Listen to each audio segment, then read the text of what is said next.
আসসালামু আলাইকুম রহমতুল্লাহ। প্রিয় শিক্ষার্থী বন্ধুরা, আরও একটা নতুন ক্লাসে সকলকে জানাই স্বাগতম। আমাদের আজকের আলোচনার বিষয়বস্তু হচ্ছে ইম্পারেটিভ সেন্টেন্স। প্রথমে আমরা ডেফিনিশন দেখব, এরপরে ফরমেশনটা দেখব, এরপরে কিছু উদাহরণ দেখব। ওকে, প্রথমে আমরা ডেফিনেশন সম্পর্কে যাই। ডেফিনেশন যদি বলতে চাই তাহলে এটা হচ্ছে এরকম যে a sentence that expresses command, request, advice or a proposal is called an imperative sentence. তার মানে একটা বাক্য, যে বাক্য আদেশ করে, যে বাক্য দ্বারা নিষেধ বোঝায়, যে বাক্য দ্বারা অনুরোধ বোঝায়, যে বাক্য দ্বারা উপদেশ বোঝায় এবং যে বাক্য দ্বারা প্রস্তাব বোঝায়, সেসব বাক্যকে আমরা ইম্পারেটিভ সেন্টেন্স বলি। আবার বলি, যে বাক্যগুলো দ্বারা আদেশ করা বোঝাবে, নিষেধ করা বোঝাবে, অনুরোধ বোঝাবে, অ্যাডভাইস বোঝাবে, উপদেশ বোঝাবে, তারপরে প্রস্তাব বোঝাবে, তো সেই বাক্যগুলো সাধারণত আমাদের কি ইম্পারেটিভ সেন্টেন্স। এবার চলে আসি এক্সাম্পলে। Go to school.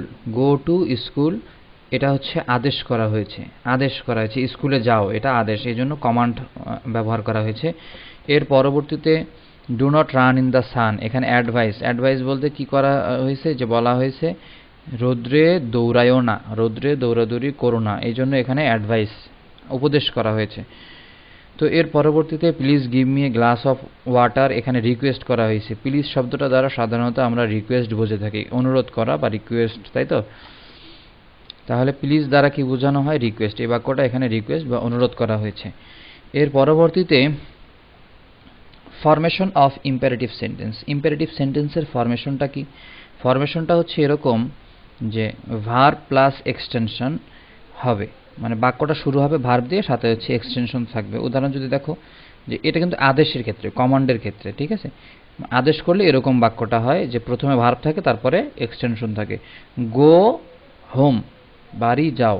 Go home, বাড়ি যাও, আদেশ করা হয়েছে, ঠিক আছে? ওয়েট হিয়ার, এখানে অপেক্ষা করো, এখানে আদেশ করা হয়েছে। তার মানে আদেশের ক্ষেত্রে আমরা বাক্যটাকে শুরু করব হচ্ছে, বাক্যটাকে শুরু করবই ভার্ব দিয়ে এবং শেষ হবে এক্সটেনশন দিয়ে, এবং মনে রাখতে হবে শেষে কিন্তু একটা ফুল স্টপ থাকবে, হ্যাঁ? তো এর পরবর্তীতে ফরবেড বা নিষেধ করা বুঝাইলে আমরা এটা ব্যবহার করি। দেখো, যে don't run in the sun, don't run in the sun, রৌদ্রে দৌড়ায়ও না। তো এই যে ডোন্ট, এখানে কিন্তু ডোন্ট দ্বারা আমরা উপদেশও বুঝবো, ডোন্ট দ্বারা কিন্তু আমরা নিষেধও বুঝবো। তার মানে ডোন্ট আমাদেরকে দুইটাই নির্দেশ করে থাকে, একটা নিষেধ এবং আরেকটা উপদেশ। তো এরপরে রিকোয়েস্ট বলতে কি বোঝানো হয়েছে? রিকোয়েস্ট আমি আগে বলেছিলাম, রিকোয়েস্ট শব্দের ক্ষেত্রে আমরা প্লিজ ব্যবহার করি। অনুরোধ করে এরকম বাক্যের ক্ষেত্রে আমরা প্লিজ ব্যবহার করে থাকি। ওকে, তো প্লিজ হেল্প মি প্লিজ একই কথা। এক্ষেত্রে দেখো, প্লিজ আমরা আগেও ব্যবহার করতে পারি বাক্যের, অথবা প্লিজটাকে আমরা শেষেও ব্যবহার করতে পারি। উদাহরণ হিসেবে দেখো, প্লিজ হেল্প মি, আমাকে দয়া করে আমাকে সাহায্য করো। হেল্প মি প্লিজ, আমাকে সাহায্য করো দয়া করে, ঠিক আছে? এরপরে imperative sentence. Imperative sentence can be affirmative or negative. Imperative sentence হতে পারে সেটা অ্যাফার্মেটিভ, অথবা হতে পারে নেগেটিভ।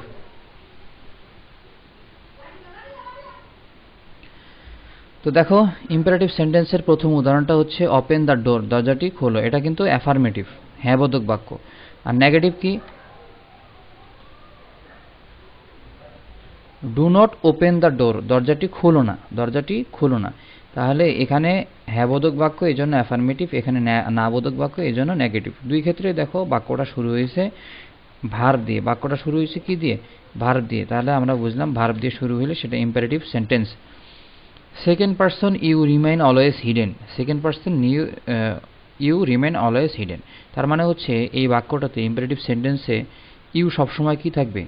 ইউ সবসময় আমার উজ্জ্ব থাকবে, মানে ইউটা মনে মনেই থাকবে, কিন্তু বাক্যে লেখা যাবে না। যেমন ইউ ডু দ্য ওয়ার্ক, তুমি কাজটা করো, কিন্তু আমরা ইউ লিখবো না, লিখবো কি? Do the work. সেম কাজটা ওয়াক অ্যাক্রস দ্য ফিল্ড, এই মাঠের চারপাশে হাঁটো, এই পাশ থেকে ও পাশে হেঁটে যাও, কিন্তু এখানে আমরা ইউ যে সাবজেক্ট ছিল, এই সাবজেক্ট ইউটাকে আমরা ব্যবহার করব না, এটাই হচ্ছে সাবজেক্টটা হিডেন থাকে ইম্পারেটিভ সেন্টেন্সে। First or third person start with let, যদি বাক্যে আমাদের যে সাবজেক্টটা সেটা হচ্ছে ফার্স্ট পারসনও হতে পারে অথবা থার্ড পারসনও হতে পারে, সেক্ষেত্রে যদি ফার্স্ট পারসন অথবা থার্ড পারসন হয়, আমরা বাক্যটাকে শুরু করব লেট দিয়ে। আর যদি সেকেন্ড পারসন হয় সাবজেক্ট, তাহলে সেকেন্ড পারসন সাবজেক্টটাকে আমরা উঠাই দিব, মানে উজ্জ্ব রাখবো। আবার বলি, সেকেন্ড পারসন যদি সাবজেক্ট হয় ইউ, তাহলে সেটাকে উজ্জ্ব রাখবো, বাক্যে ব্যবহার করব না। আর যদি যদি বাক্যটা থার্ড পারসন অথবা ফার্স্ট পারসন সাবজেক্ট দিয়ে হয়, ফার্স্ট পারসন অথবা থার্ড পারসন হলে সেক্ষেত্রে আমরা বাক্যের শুরুতে একটা লেড ব্যবহার করব। ফার্স্ট পারসন এবং থার্ড পারসন কি কি? ইউ ছাড়া যা আছে সবগুলোই হচ্ছে ফার্স্ট পারসন এবং সেকেন্ড পারসনের, ফার্স্ট পারসন এবং থার্ড পারসনের মধ্যে পড়ে। তো সেক্ষেত্রে ইউ বাদ দিয়ে অন্য কোনো কিছু যদি বাক্যের সাবজেক্ট হয়, সেক্ষেত্রে আমরা কি দেব? লেড দিয়ে বাক্যটা শুরু করব, তাহলে আমাদের ইম্পারেটিভ হয়ে গেছে। মনে রাখতে হবে এগুলো কিভাবে, কোন ধরনের বাক্যগুলো আমরা করতেছি। এই বাক্যগুলো দেখে কিন্তু চিনতে হবে যে এটা ইম্পারেটিভ সেন্টেন্স, ঠিক আছে? এটা যদি না চেনা যায় তাহলে কিন্তু পরীক্ষায় ভালো রেজাল্ট সম্ভব হবে না। তো সাবজেক্ট রিমেইন হিডেন, এখানে এই একটু আগে যেটা বলে আসছি যে সেকেন্ড পারসন যদি সাবজেক্ট থাকে সেক্ষেত্রে আমরা কি সাবজেক্টটাকে হিডেন রেখে থাকি। এই কথাটা এই জায়গায় আবার বলা হয়েছে। পোর ওয়াটার, ইউ পোর ওয়াটার হবে, মানে পানি ভরো। তারপরে ড্রিঙ্ক মিল্ক এভরিডে, প্রতিদিন তোমার হচ্ছে দুধ পান করো, এক্ষেত্রেও ইউ শব্দটা উজ্জ্বল আছে, তার মানে সাবজেক্ট হিডেন থাকে, ঠিক আছে? এরপরে sentence is always in present form, এই বাক্যগুলোতে সবসময় প্রেজেন্ট টেন্সের বাক্য গঠন হয়, ঠিক আছে? এই বাক্যগুলোতে কখনো আমরা পাস্ট টেন্স অথবা ফিউচার টেন্স করতে পারবো না। সমস্ত বাক্য, ইম্পারেটিভ সেন্টেন্সের সমস্ত বাক্যগুলোই প্রেজেন্ট টেন্স হবে, ঠিক আছে? প্রেজেন্ট ফর্মে হবে। যেমন ডু নট টেল এ লাই, এখানে টেলটা দেখো V1 আছে, তাই না? V1 মানে প্রেজেন্ট ফর্মে আছে। আবার স্টাডি হার্ড, এটাও কিন্তু V1 ফর্মে আছে, তার মানে এটা প্রেজেন্ট ফর্মে আছে, ঠিক আছে? তো ইম্পারেটিভ সেন্টেন্স কি হবে? বাক্যটা কখনোই পাস্ট ফর্মেও হবে না, আবার ফিউচার ফর্মেও হবে না, সবসময় প্রেজেন্ট ফর্মে হবে। এবার আমরা শিখব হাউ টু আইডেন্টিফাই, কিভাবে আমরা চিনব যে এটা ইম্পারেটিভ সেন্টেন্স। প্রথম কথা হচ্ছে sentence start with a verb, বাক্যটা কি হবে? ভার্ব দিয়ে শুরু হবে। ভালো মতো খেয়াল রাখতে হবে, বাক্যটা কি দিয়ে শুরু হবে? ভার্ব দিয়ে শুরু হবে, এবং অথবা লেট দিয়ে শুরু হবে। এই দুইটা জিনিস মনে রাখতে হবে, বাক্যটা ভার্ব দিয়ে শুরু হবে এবং লেট দিয়ে শুরু হবে, এবং শেষ হবে কি দিয়ে? ইন্ড উইথ এ ফুল স্টপ, এবং ফুল স্টপ দিয়ে শেষ হবে। যদি এরকম কোনো বাক্য দেখা যায় তাহলে বুঝতে হবে বাক্যটা হচ্ছে আমাদের ইম্পারেটিভ সেন্টেন্স। তাহলে দেখো এখানে ডু দ্য সাম, এখানে ডু দিয়ে বাক্যটা শুরু হয়েছে, ডু হচ্ছে আমাদের ভার্ব। লেট দিয়ে বাক্য শুরু হচ্ছে, লেট হিম গো, লেট দিয়ে শুরু হওয়ার কারণে এটা হচ্ছে আমাদের ইম্পারেটিভ সেন্টেন্স। এরপরে কিছু কিছু ক্ষেত্রে একটু ব্যতিক্রম হয়, অ্যাডভার্ব দিয়েও বাক্য শুরু হইতে পারে। ইম্পারেটিভ সেন্টেন্স অ্যাডভার্ব দিয়েও শুরু হতে পারে। কি ধরনের? দেখো নেভার টেল এ লাই, এটা এই বাক্যটা মনে রাখো, never tell a lie, always speak the truth. হ্যাঁ, আমি আরেকটা বাক্য লিখলাম, হ্যাঁ, always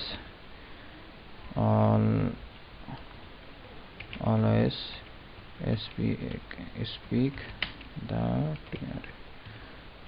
always speak the truth, ঠিক আছে? Never tell a lie, always speak the truth. এই যে দেখো এইখানটাতে কি হইল, এইখানটাতে আমাদের বাক্যের যে প্রথম শব্দটা, বাক্যটা শুরু হয়েছে আমাদের কি বলে? অ্যাডভার্ব দিয়ে। তো কিছু কিছু ক্ষেত্রে ইম্পারেটিভ সেন্টেন্সে আমরা অ্যাডভার্ব দিয়ে বাক্যটাকে শুরু করে থাকি। তো এটাই ছিল আমাদের চেনার উপায়। আশা করি বুঝতে পেরেছ। না বুঝতে পারলে আবার একটু টেনে টেনে দেখবা ব্যাক করে। এবার আমি কিছু উদাহরণ দেখব ইম্পারেটিভ সেন্টেন্সের। স্পিক দ্য ট্রুথ, সত্য কথা বলো। ডু দ্য ওয়ার্ক, কাজটি করো। Please read me the book, আমাকে বইটি পড়ে শোনাও। তারপরে হচ্ছে let him play football, football খেলো, তাকে ফুটবল খেলতে দাও। ফলো দ্য ইনস্ট্রাকশন, তোমার হচ্ছে যে ইনস্ট্রাকশন মেনে চলো। এরপরে পরবর্তীতে হচ্ছে ডু নট বি ডিসঅনেস্ট, কখনো অসৎ হইও না। তো এই বাক্যগুলো এরকম আর কি, ঠিক আছে? তাহলে কি শিখলাম?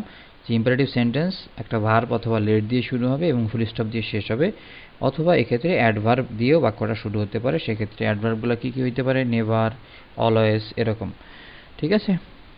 তো আশা করি বুঝতে পেরেছ। তো আজকে এ পর্যন্তই। ভালো থাকবা, সুস্থ থাকবা। আসসালামু আলাইকুম রহমতুল্লাহ।